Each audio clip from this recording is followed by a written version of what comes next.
Hello साथियों, सभी को नमस्कार। आज एक बार फिर हम भारत की भूगोल की कक्षा को आगे बढ़ाते हुए पढ़ेंगे भारत की प्रमुख घाटियों के बारे में। तो आइए स्टार्ट करते हैं। तो लिखो भारत की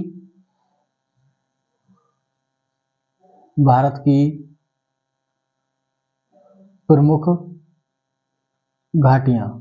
ठीक है, भारत की प्रमुख घाटियां। इससे पहले ध्यान देना, हम पढ़ रहे थे भारत का भौतिक विभाजन। तो भारत के भौतिक विभाजन में कौन सा टॉपिक चल रहा था? तो भारत का भौतिक विभाजन में हम पढ़ रहे थे उत्तर का पर्वतीय भाग।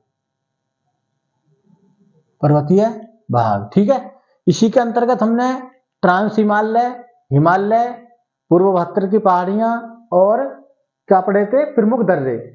उसी में हम देखेंगे भारत की प्रमुख घाटियां। यहां से भी क्वेश्चन आ जाते हैं एग्जाम में। तो एक पहले रफली डायग्राम बना लेते हैं हम इंडिया का, भारत का एक रफली डायग्राम खींच लेते हैं।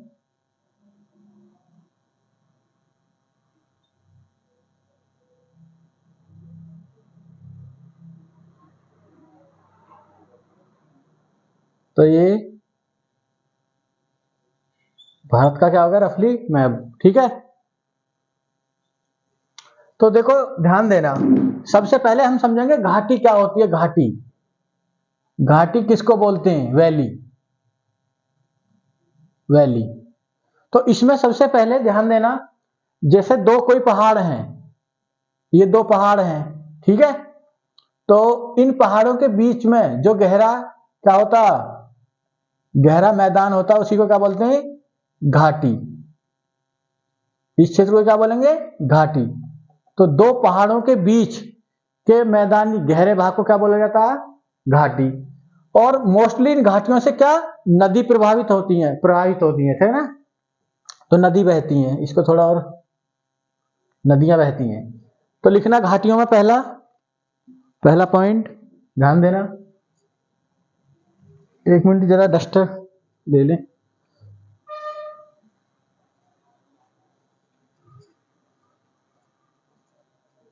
तो लिखना पहला इसमें पॉइंट, घाटियों में दो पहाड़ों के बीच स्थित गहरा भाग, भाग ही क्या कहलाता है? घाटी कहलाता है। घाटी कहलाता है। मोस्टली इससे क्या नदियां बहती हैं, अधिक मुख्य रूप से इस क्षेत्र से नदियां बहती हैं,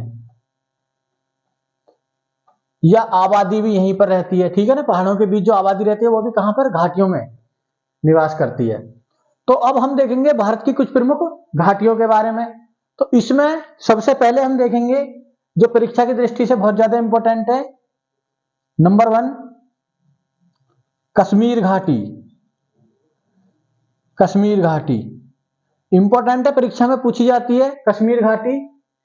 तो सबसे पहले ध्यान रखना, ये किन दो पर्वतमालाओं के बीच है? एग्जाम में ऐसे सवाल आएगा, तो ध्यान देना, ये पीर पंजाल व महान हिमालय श्रेणियों के बीच है। पहला पॉइंट ये बनेगा इससे, ठीक है। और कहां पर है? कश्मीर में है। तो पूछी जाती है कश्मीर घाटी कौन सी दो पर्वतमालाओं के बीच है? तो पीर पंजाल और महान हिमालय या ग्रेट हिमालय पर्वतमाला के बीच। दूसरी इसमें हमको याद रखनी है नुब्रा घाटी। नुब्रा घाटी, नुब्रा घाटी कहां पर है? लद्दाख। लद्दाख। और जो सियाचिन ग्लेशियर है वो किसके अंतर्गत है? नुब्रा घाटी के। तो ये पूछ लिया जाए, जो सियाचिन के बारे में मैंने आपको बताया था, सियाचिन ग्लेशियर, ग्लेशियर इसी के अंतर्गत है।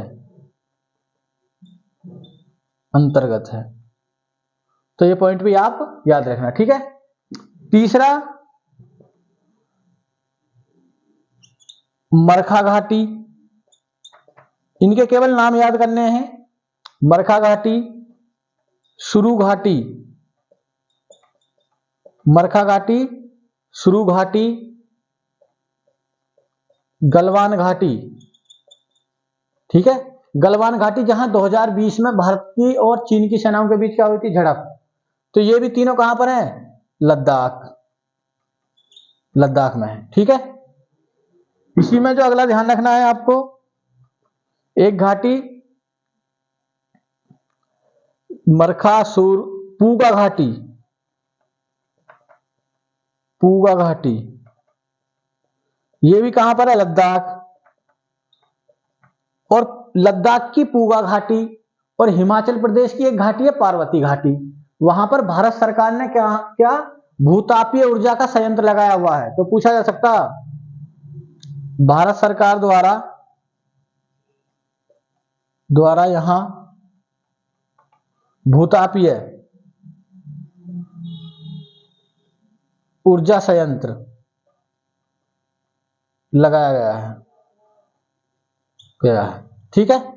तो अभी तक हमने कश्मीर घाटी पढ़ी, फिर हमने लद्दाख के क्षेत्र की, जिसमें नुब्रा घाटी, मरखा घाटी, सुरु घाटी, गलवान घाटी, ये सभी हमने यहां पर देखी, ठीक है। इनको मैप में आप भरते रहना कि कश्मीर घाटी, ये मरखा घाटी देखते रहना, तो इससे ये माइंड में क्या होती है, फिक्स हो जाती है, ठीक है।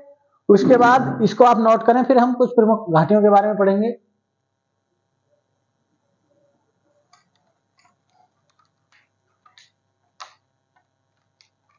इसी में ध्यान देना। अब हम देखेंगे हिमाचल प्रदेश की दो तीन प्रमुख घाटियां जो हिमाचल से पूछी जाती हैं एग्जाम में। तो इसमें नंबर 1 ध्यान रखना, कुल्लू घाटी। कुल्लू घाटी परीक्षा की दृष्टि से बहुत इंपॉर्टेंट है, पूछी हुई है कई बार एग्जाम में। कुल्लू घाटी कहां पर है, हिमाचल प्रदेश, हिमाचल प्रदेश में है, ठीक है। हिमाचल प्रदेश में कुल्लू घाटी, यहां पर टिक कर देना, हिमाचल प्रदेश। और इसकी विशेषता क्या है, इसको देवताओं की घाटी भी बोलते हैं। क्या बोलते हैं, देवताओं की घाटी, देवताओं की घाटी। तो ये पॉइंट भी आप याद रखना, ठीक है। तो मैप में हम ऐसे भर सकते हैं, कश्मीर घाटी, कश्मीर घाटी, यहीं पर नुब्रा घाटी लद्दाख में, ठीक। और सुरु घाटी, पूगा घाटी, और लद्दाख में कौन सी, गलवान घाटी, गलवान घाटी, ठीक है। तो ये मैप में इस टाइप से भरोगे तो याद रह जाएगा, ये एक दो बार पॉइंट करके इसको नोट करते जाना। और हिमाचल में अभी तक कौन सी देखी हमने, कुल्लू घाटी, कुल्लू घाटी, ठीक है। तो इस टाइप से हम क्या कर लेंगे, इनको याद कर लेंगे। कुल्लू घाटी को क्या बोलते हैं, देवताओं की घाटी बोलते हैं। ध्यान देना, कुल्लू घाटी दो प्रमुख पर्वत श्रृंखलाओं धौलधार और पीर पंजाल के बीच है। धौलधार एवं पीर पंजाल श्रेणियों के बीच स्थित है। तो ये पॉइंट भी आप याद रखना, पूछे हुआ सवाल है कुल्लू घाटी का। जो हिमाचल प्रदेश की एक घाटी आपको याद रखनी है, सांगला घाटी और चंबा घाटी, चंबा घाटी, ये दोनों भी कहां पर है, हिमाचल प्रदेश। तो इनको भी हम हिमाचल प्रदेश, ठीक। तो हिमाचल की हमें कितनी घाटी ध्यान रखनी है, 3। एक तो सांगला घाटी और एक चंबा घाटी, चंबा घाटी, ठीक है। तो ये आपको याद रखनी है, ठीक। एक घाटी हमें उत्तराखंड की याद रखनी है, फूलों की घाटी, फूलों की घाटी, ठीक है, या इसको वैली ऑफ फ्लावर्स बोलते हैं। क्या बोलते हैं? Valley of flowers. तो ये भी आपको याद रखनी है उत्तराखंड में, ठीक। यहां पर दिखा देना एक फूलों की घाटी, ठीक, फूलों की घाटी। ये वन्य जीवों के लिए प्रसिद्ध है। क्या है? वन्य जीवों के लिए प्रसिद्ध है, वन्य जीवों के लिए प्रसिद्ध है। ध्यान देना, जो फूलों की घाटी है ये यूनेस्को के बायोस्फीयर रिजर्व प्रोग्राम में भी शामिल है, और यहां पर फूलों की घाटी राष्ट्रीय पार्क भी है। तो यह यूनेस्को के बायोस्फीयर रिजर्व में भी शामिल है, शामिल है, ठीक। अगली घाटी जो हिमाचल से ही याद रखनी है, चंबा घाटी, सॉरी उत्तराखंड की नेलोंग घाटी। नेलोंग घाटी ये कहां पर है? उत्तराखंड, ठीक। इसका आपको नाम याद रखना है सिर्फ केवल, नेलोंग घाटी किस राज्य में है। एक घाटी हिमाचल प्रदेश में ही है, और पार्वती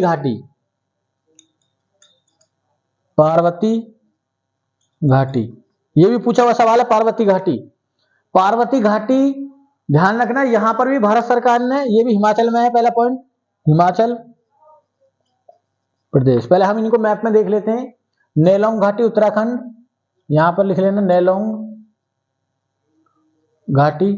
और हिमाचल में एक घाटी कौन सी? पार्वती घाटी। तो ध्यान देना, पार्वती घाटी में भी भारत सरकार ने पूगा घाटी लद्दाख की तरह क्या लगा रखा? भूतापीय ऊर्जा संयंत्र। तो पहला पॉइंट इसमें लिखना, पार्वती घाटी में स्थित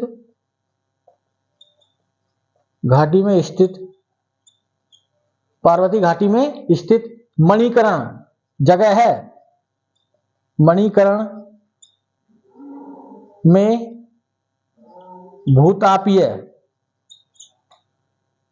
भूतापीय ऊर्जा संयंत्र स्थापित है। क्योंकि मणिकरण किसके लिए प्रसिद्ध है? मणिकरण गर्म पानी के फव्वारों के लिए। तो लिखना, मणिकरण गर्म पानी के फव्वारों के लिए प्रसिद्ध है। तो ये पॉइंट भी आपको याद रखना, ठीक है। इसमें हमने कौन सी देखी? कुल्लू घाटी हिमाचल प्रदेश, देवताओं की घाटी बोला जाता, धौलधार और पीर पंजाल श्रेणियों में है। सांगला घाटी, चंबा घाटी, ये भी कहां पर है? हिमाचल प्रदेश। फिर हमने उत्तराखंड की दो घाटी, वैली ऑफ फ्लावर्स यानी फूलों की घाटी देखी, जो वन्य जीवों के लिए प्रसिद्ध है, और एक देखी हमने नेलोंग घाटी। पार्वती घाटी हिमाचल प्रदेश में है, यहीं पर एक स्थान है मणिकरण। ये मणिकरण हिंदू और सिखों का भी पवित्र स्थल है, पवित्र तीर्थ स्थल। तो यहीं पर भूतापीय ऊर्जा संयंत्र लगा हुआ है, क्योंकि ये गर्म पानी के फव्वारे के लिए प्रसिद्ध है। कौन सा शहर? मणिकरण, यानी हॉट स्प्रिंग के रूप में जाना जाता। तो इनको नोट करें, फिर हम कुछ अन्य घाटियों के बारे में चर्चा करेंगे।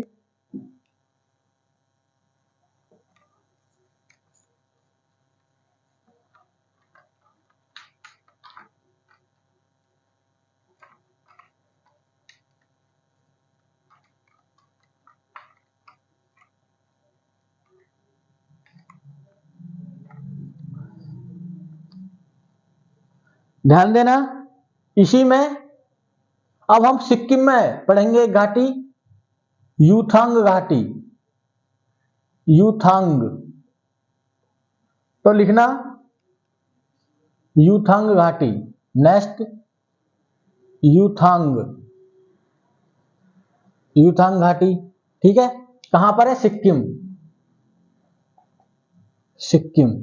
और ये यूपी पीसीएस में एक बार पूछा हुआ सवाल है, ये भी हॉट स्प्रिंग के लिए प्रसिद्ध है, गर्म पानी के फव्वारे के लिए।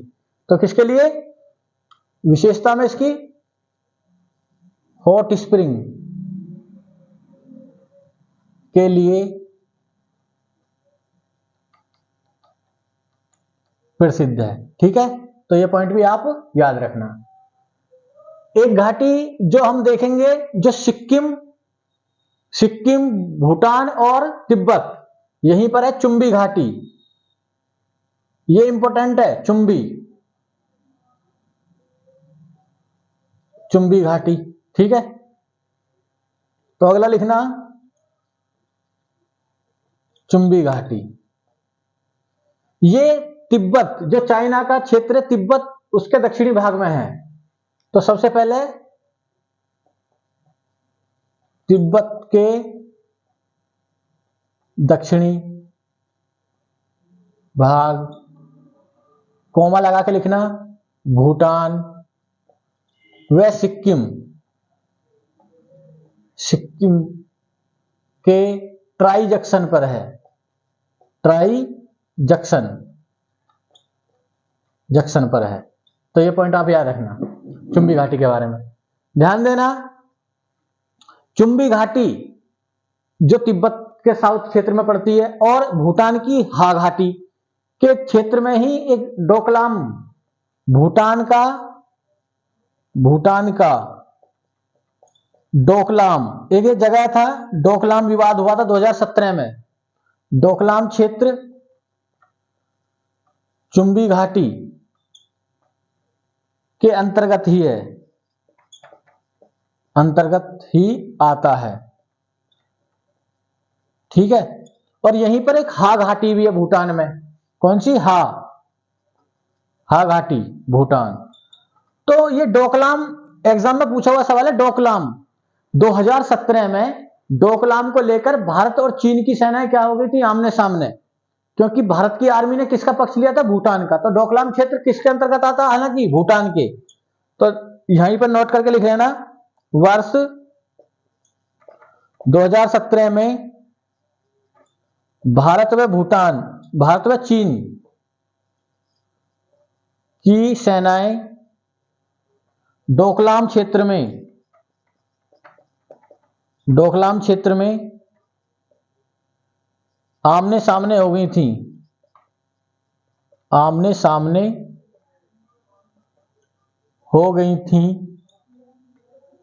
आमने सामने हो गई थी, जिसे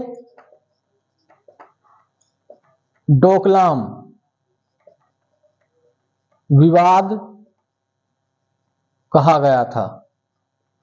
तो ये पॉइंट भी आप याद रखना। ठीक है, तो हमने चुंबी घाटी के बारे में पढ़ा, और ये क्वेश्चन पूछा हुआ डोकलाम किसके अंतर्गत है, भूटान का भाग है। तीसरा, अब हम एक घाटी पढ़ेंगे अरुणाचल प्रदेश में, तवांग घाटी। अभी भारत और चीन की सेनाएं हाल ही में यहां पर आमने सामने थी। अरुणाचल प्रदेश। ठीक है, तो यहीं पर लिख लेना तवांग घाटी, अरुणाचल में, या अरुणाचल प्रदेश में है। यहीं पर एक घाटी आपको याद रखनी है, नागालैंड में, जुकू घाटी। ठीक है, तो जुकू, ये भी एग्जाम में पूछी हुई है। ये कहां पर है, नागालैंड। ये नागालैंड में है, तो ये भी आपको याद रखनी है। और एक इंपॉर्टेंट घाटी जो एग्जाम में बार बार पूछी जाती है, उसको ज्यादातर ध्यान देना, जो नीलगिरी पहाड़ियों में, केरल में, शांत घाटी, केरल, जो अपनी बायोडायवर्सिटी यानी जैव विविधता के लिए प्रसिद्ध है। बहुत इंपॉर्टेंट है ये। तो पहले इसका स्क्रीनशॉट लें, फिर हम शांत घाटी के बारे में पढ़ेंगे। इसको नोट करें।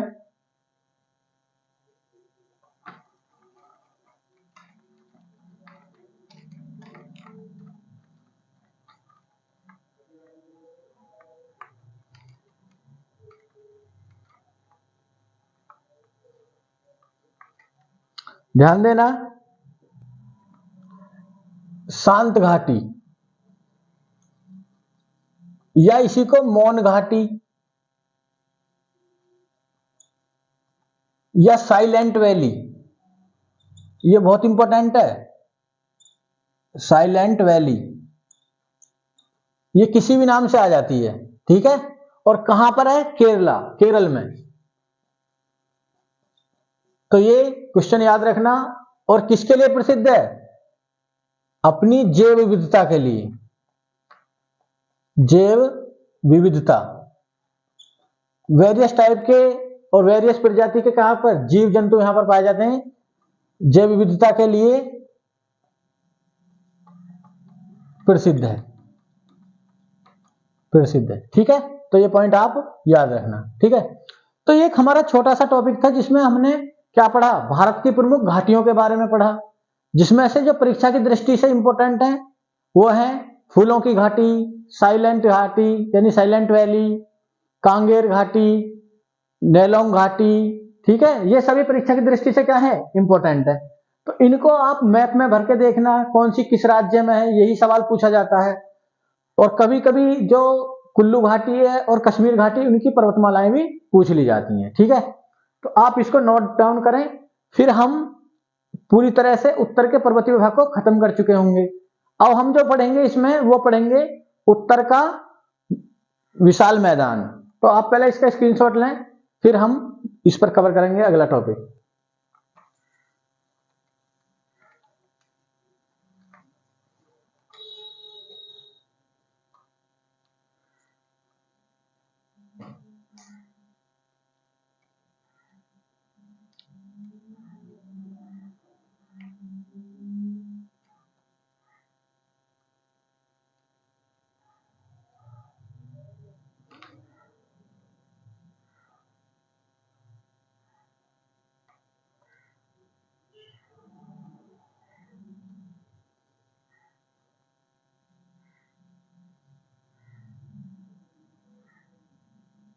अब ध्यान दें, अब एक टॉपिक लिखो जो भौतिक विभाजन में भाग 2।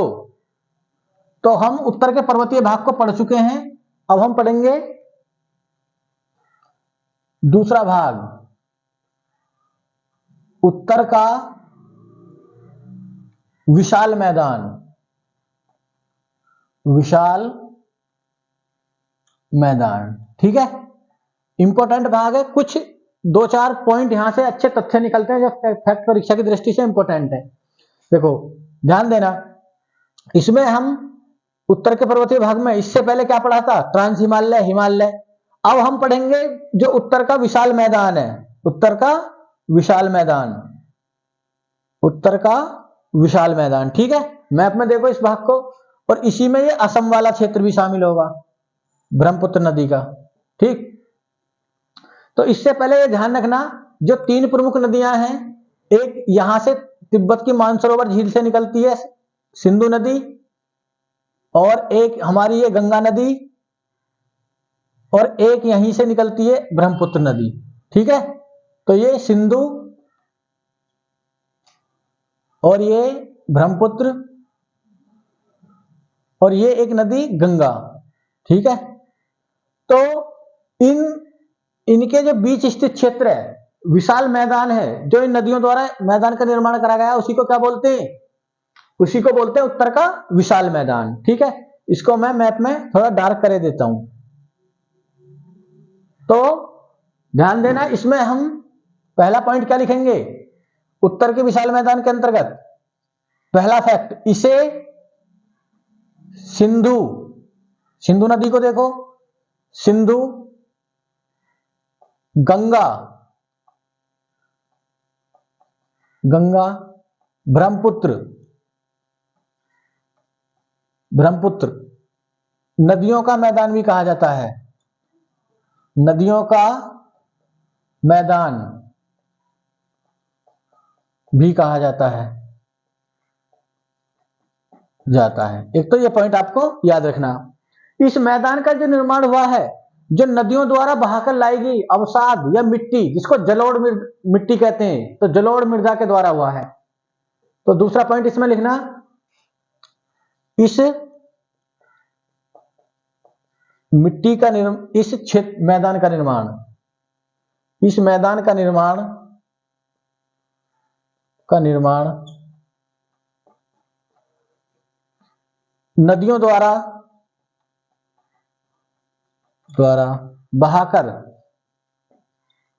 बहाकर लाई गई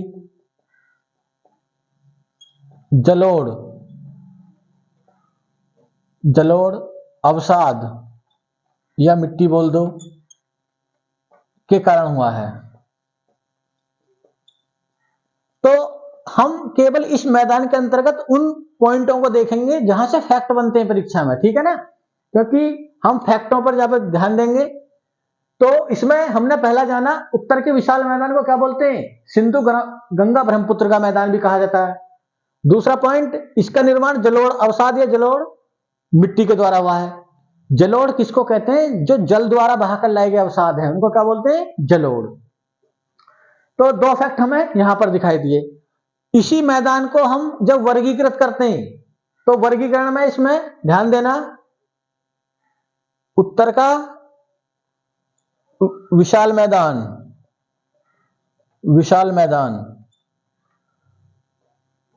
तो इसको हम क्या करेंगे, वर्गीकृत करेंगे। तो केवल नाम याद रख लेना आप इसमें, ठीक है। इसमें देखो राजस्थान का मैदान आता है जिसमें थार का मरुस्थल भी शामिल है। तो पहला भाग इसका क्या बैठेगा, राजस्थान का मैदान। एक पॉइंट आप ये याद रखना। दूसरा याद रखना, जो पंजाब में सतलज वाला एरिया है, कौन सा, सतलज, तो दूसरा सतलज का मैदान,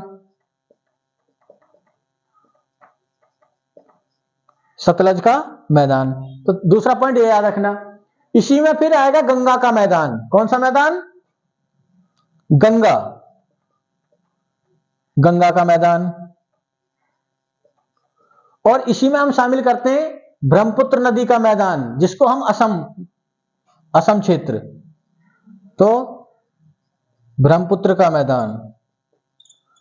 तो ये केवल आप नाम याद रख लेना इसका वर्गीकरण में। अब देखो ध्यान देना, जो गंगा है, तो यहां पर देखना, ये गंगा के ऊपरी वाले क्षेत्र को, जिसमें पश्चिमी यूपी शामिल है, उसको बोलते हैं ऊपरी गंगा मैदान। ये वेस्टर्न यूपी, कौन सा भाग है, पश्चिमी यूपी। और जो पूर्वी यूपी और बिहार का है उसको बोलते हैं मध्य गंगा का मैदान, तो मध्य गंगा का मैदान। ये पूर्वी यूपी प्लस बिहार इसमें आते हैं। और जब गंगा किसमें, उत्तराखंड से निकली, यूपी से बहती हुई बिहार से कहां पर, मोस्टली पश्चिम बंगाल में जाती है, झारखंड होती हुई, तो वो लास्ट वाला जो है जहां पर पश्चिम बंगाल, उसको बोलते हैं निचली गंगा का मैदान। क्या बोलते हैं, निचली गंगा का मैदान। केवल आप इनका नाम याद रख लेना, ये पश्चिम बंगाल वाला क्षेत्र है, पश्चिम बंगाल, ठीक है। तो ध्यान देना, यानी गंगे के मैदान को मैंने वहां पर बनाया, 3 भागों में हम बांट सकते हैं, ऊपरी गंगा मैदान,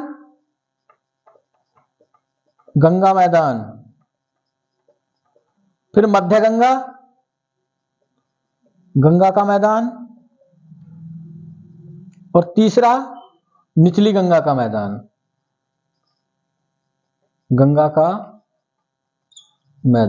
तो ये पॉइंट आप याद रखना, ठीक है।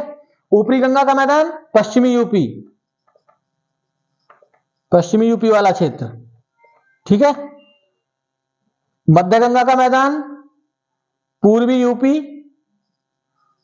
प्लस बिहार का क्षेत्र, और निचले गंगा का मैदान जिसमें पश्चिम बंगाल। तो ये केवल आप नाम याद रख लेना इसमें, उत्तर के विशाल मैदान में।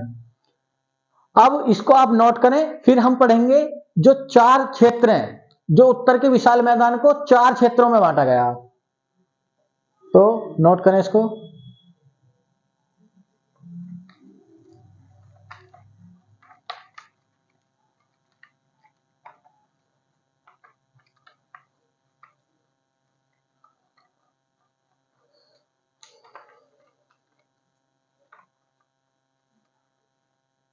तो इसमें लिखना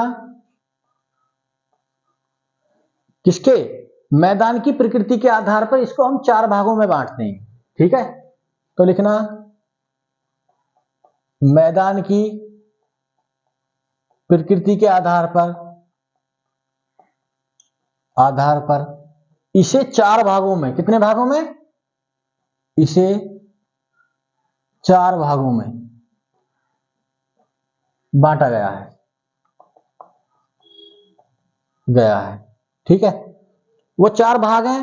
भाबर क्षेत्र, पहले इनके नाम लिखना चारों के, भाबर क्षेत्र। दूसरा लिखना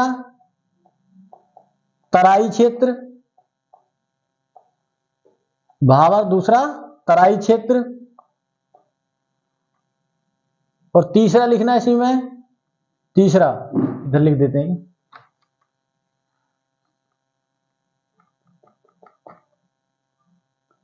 खादर क्षेत्र। और चौथा बांगर क्षेत्र। ठीक है, बांगर क्षेत्र। तो ध्यान देना, अब हमने पढ़ा था सबसे पहले उत्तर का पर्वतीय भाग, तो हमने हिमालय की कितनी 3 पर्वतमालाएं पढ़ी थी।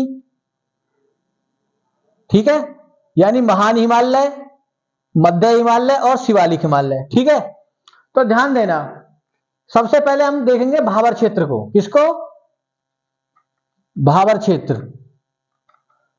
भाबर क्षेत्र किसे बोला जाता, मानो कि ये हिमालय की शिवालिक पर्वतमाला है। ठीक है, यहां से जैसे ही नदियां निकलती हैं हिमालय से, ठीक है, हिमालय क्षेत्र की नदियां निकलती हैं, तो वो अपने साथ पर्वतमालाओं को काटते छाटते हुए क्या क्या गोल गोल पत्थर लेके आती है। तो वो कहां पर, यहां पर एकत्रित कर देती है हिमालय की तलहटी में। ठीक है, तो फिर जो नदी या सरिताएं होती हैं वो इस पथरीले क्षेत्र में आकर क्या हो जाती हैं, विलुप्त हो जाती हैं, दिखाई नहीं देती। तो उस क्षेत्र को कहते हैं भाबर क्षेत्र। तो हम ऐसे एक लाइन में ध्यान रख सकते हैं, भाबर क्षेत्र अगर परीक्षा में पूछा गया 1 लाइन में, तो कैसे पूछा जाएगा कि हिमालय की तलहटी में स्थित पथरीला क्षेत्र। कैसा क्षेत्र, पथरीला, क्योंकि यहां पर कंकड़ पत्थर होते हैं। पथरीला क्षेत्र, जहां पर हिमालय से निकलने वाली नदियां, हिमालय से निकलने वाली नदियां क्या हो जाती हैं, नदियां विलुप्त हो जाती हैं। क्या कहलाता है, भाबर कहलाता है। ठीक है, तो सिर्फ फैक्ट इसमें सिर्फ इतना बन सकता है, ये डेफिनेशन देकर पूछी जा सकती है कि पथरीला क्षेत्र कौन सा होता है, जहां से हिमालय की नदियां दिखाई नहीं देती जिस क्षेत्र में, तो उसको बोलते हैं भाबर क्षेत्र। क्या बोलते हैं, इसको माना हिमालय, ऐसा समझते चलना, और इसको मानना भाबर क्षेत्र। पहला कौन सा, भाबर। अब देखो ध्यान देना, जैसे ही नदियां इन पथरीले क्षेत्र से बाहर निकलती हैं तो वो मैदान में प्रवेश करती हैं। कहां पर, मैदान में, वो मैदान में प्रवेश करती हैं। ठीक है, और इस मैदानी नमी और दलदल वाले क्षेत्र को ही क्या बोला जाता है, तराई। तो दूसरा लिखना तराई क्षेत्र, तराई क्षेत्र। ठीक है, तो ये भाबर प्रदेश के या भाबर क्षेत्र के क्या होता है, समानांतर। तो भाबर क्षेत्र के समानांतर स्थित नमी व दलदली क्षेत्र को, नमी व दलदली युक्त मैदानी क्षेत्र को क्या बोला जाता, तराई कहा जाता, तराई क्षेत्र। ठीक है, तो ये पॉइंट ध्यान रखना। कहने का अभी तक मतलब यह है, भाबर जो क्षेत्र है, भाबर क्षेत्र वो है पथरीला क्षेत्र, जहां पर हिमालय की नदियां दिखाई नहीं देती, और तराई क्षेत्र में वो नदियां दिखाई दे जाती हैं। ये नमी युक्त और क्या होता है, पथरीला। तो यहीं पर लिख सकते हैं, यहां पर नदियां पुनः दिखाई दे जाती हैं, पुनः दिखाई दे जाती हैं। ठीक है, तो ये पॉइंट भी आप याद रखना, किसमें, भाबर क्षेत्र और तराई क्षेत्र में। इसको नोट करें, फिर हम समझेंगे खादर और बांगर को।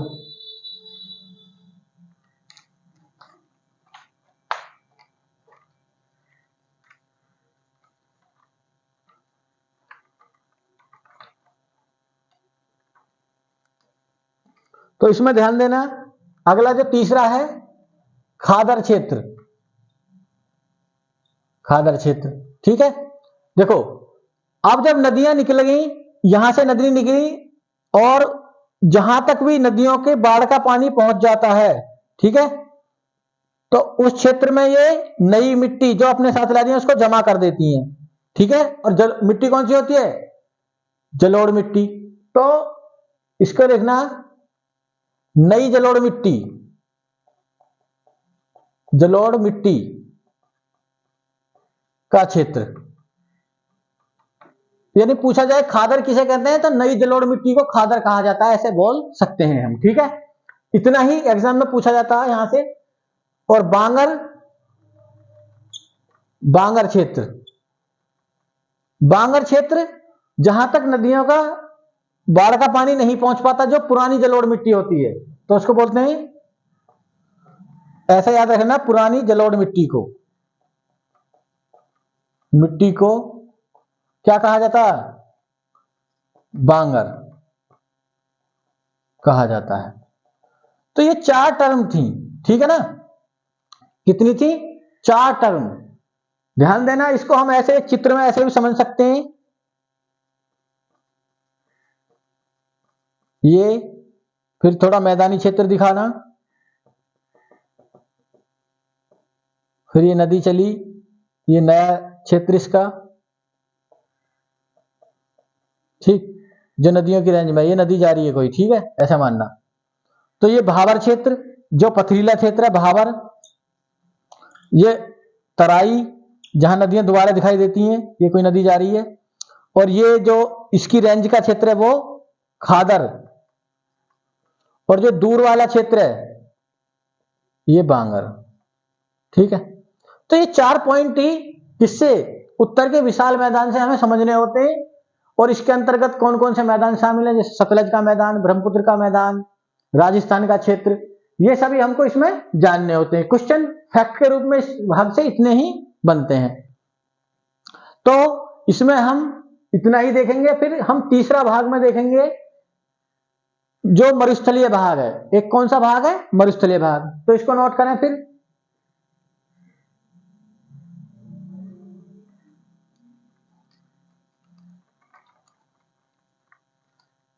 देखो तीसरा जो हम पढ़ेंगे भौतिक विभाजन में, मरुस्थलीय भाग, मरुस्थलीय भाग, ठीक है, मरुस्थलीय भाग। देखो मरुस्थल को, डेजर्ट को समझो क्या होता है डेजर्ट। देखो ऐसा कोई भी स्थान जहां पर वार्षिक औसत वर्षा 25 सेंटीमीटर से क्या होती हो, कम होती हो, उसे मरुस्थल बोलते हैं। तो पहले मरुस्थल की डेफिनेशन हमें पता हो, जहां वार्षिक वर्षा, वर्षा कितनी होती हो, 25 सेंटीमीटर से, रेन गेज से नापने पर 25 सेंटीमीटर से कम, उसको क्या बोला जाता है, उसे मरुस्थल कहा जाता। अब ध्यान देना, अब मरुस्थल शब्द सुनते ही हमारे दिमाग में ऐसा आता है कि रेत वाला क्षेत्र, परंतु ऐसा नहीं है। ये मरुस्थल क्या ठंडा प्रदेश भी हो सकता है जहां पर पूरी तरह बर्फ जम रही हो, ठीक है ना, और रेतीला क्षेत्र भी हो सकता। तो भारत में जो 2 प्रमुख मरुस्थल हमको ध्यान रखने हैं, एक राजस्थान वाला और एक इसी का विस्तार है, पाकिस्तान में भी है इसका विस्तार कुछ मात्रा में, ये पंजाब, गुजरात और हरियाणा में भी है, ठीक है ना। तो हम इसमें पढ़ेंगे भारत के प्रमुख मरुस्थलों में। तो पहला ध्यान देना, इसी के अंतर्गत पहला पढ़ेंगे थार का मरुस्थल। थार का मरुस्थल कहां पर है, मुख्य रूप से राजस्थान, ठीक है ना, कहां पर है? राजस्थान। ये कैसा मरुस्थल है? ये शुष्क मरुस्थल है, शुष्क मरुस्थल। ठीक है, इसका विस्तार और कहां कहां पर है? पाकिस्तान, पंजाब, गुजरात, हरियाणा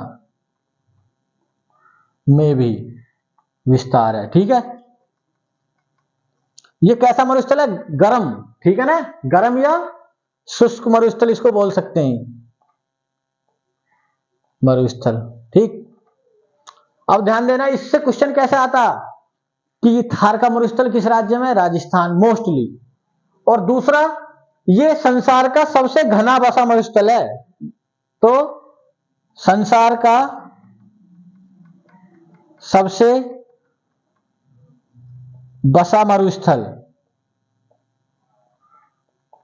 यानी प्रति व्यक्ति घनत्व, जो जनसंख्या घनत्व है यहां का क्या है? अधिक। ऐसे ही बोल सकते हैं, सबसे अधिक जन घनत्व, घनत्व या जनसंख्या घनत्व, घनत्व वाला मरुस्थल।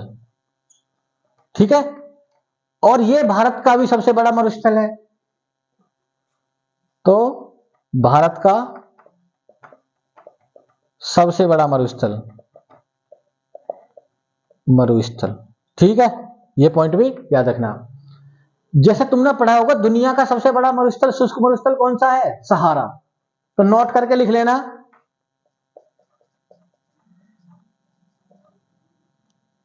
संसार का सबसे बड़ा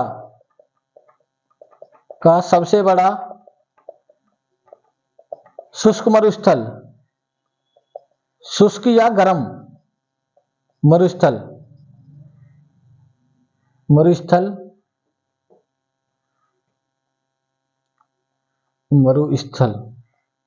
कौन सा है? सहारा, जो कहां पर है? अफ्रीका महाद्वीप में। ठीक है, और भारत का पूछा जाए तो थार। ठीक है, थार का मरुस्थल मुख्य रूप से किस राज्य में है? राजस्थान। कैसा मरुस्थल है? शुष्क या गर्म मरुस्थल है। इसके अतिरिक्त पंजाब में भी है, पाकिस्तान में, गुजरात में, हरियाणा में भी इसका कुछ मात्रा में विस्तार है। संसार का सबसे बसा मरुस्थल है, यानी किसी भी मरुस्थल में प्रति 1000 वर्ग किलोमीटर में इतनी जनसंख्या नहीं निवास करती जितनी थार के मरुस्थल में करती है। भारत का सबसे बड़ा मरुस्थल है, पूछा जाए भारत का सबसे बड़ा शुष्क मरुस्थल कौन सा है? थार का। संसार का सबसे बड़ा शुष्क मरुस्थल सहारा मरुस्थल। इसको नोट करें। फिर हम देखेंगे जो लद्दाख, लेह लद्दाख मरुस्थल है। तो दूसरा इसी में पढ़ना है हमको,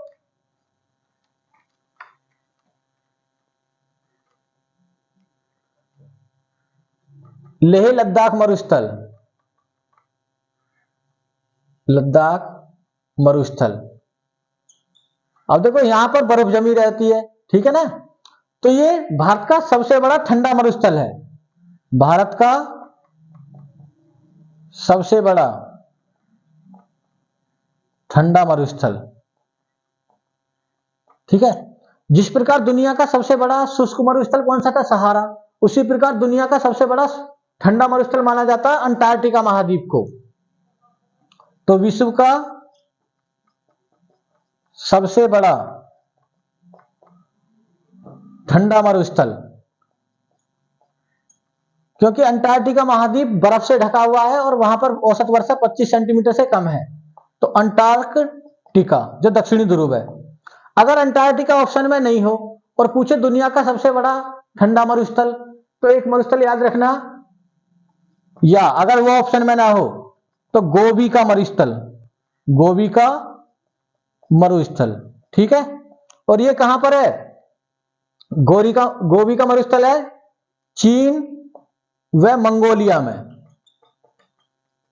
ठीक है, तो ये मरुस्थलीय भाग की बात थी, जिसमें 4 फैक्ट बनते हैं कि भारत का सबसे बड़ा शुष्क मरुस्थल थार का मरुस्थल, भारत का सबसे बड़ा ठंडा मरुस्थल लेह लद्दाख का मरुस्थल, विश्व का पूछ लें शुष्क तो सहारा, विश्व में सबसे ठंडा मरुस्थल, तो गोबी का मरुस्थल या कौन सा, अंटार्कटिका। तो ये आपको मरुस्थल में याद रखनी। तो इसमें हमने इसको नोट करें पहले,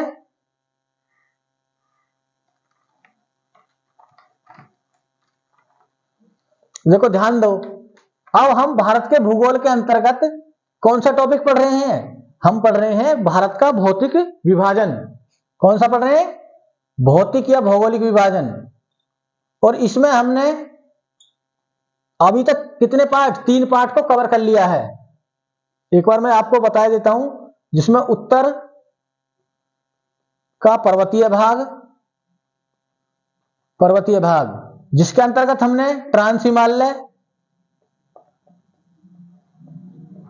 हिमालय, इसी में हिमालय, पूर्वोत्तर भारत की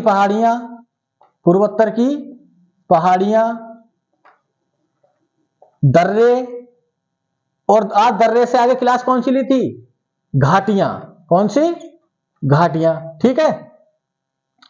और फिर दूसरा भाग हमने उत्तर का विशाल मैदान देखा।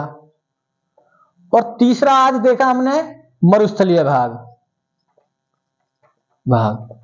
ठीक है। तो हमने इतना भौतिक विभाजन पढ़ लिया है। अगली कक्षा में हम जो सबसे ज्यादा इंपॉर्टेंट क्वेश्चन है, भाग है सबसे, वहां से बहुत इंपॉर्टेंट क्वेश्चन बनते हैं, दक्षिण का प्रायद्वीपीय भाग, इस वाले भाग को कवर करेंगे, ठीक है ना। और यहां से हम फिर पर्वतमाला देखेंगे इसमें, जिसमें अरावली पर्वतमाला, सतपुड़ा, विंध्याचल, फिर दक्षिण भारत की उच्च पहाड़ियां देखेंगे, नीलगिरी, अन्नामलाई, ठीक है। तो ये सभी आप ध्यान रखना, ठीक है ना। तो आज की क्लास को हम यहीं पर क्या करते हैं, समाप्त करते हैं। धन्यवाद।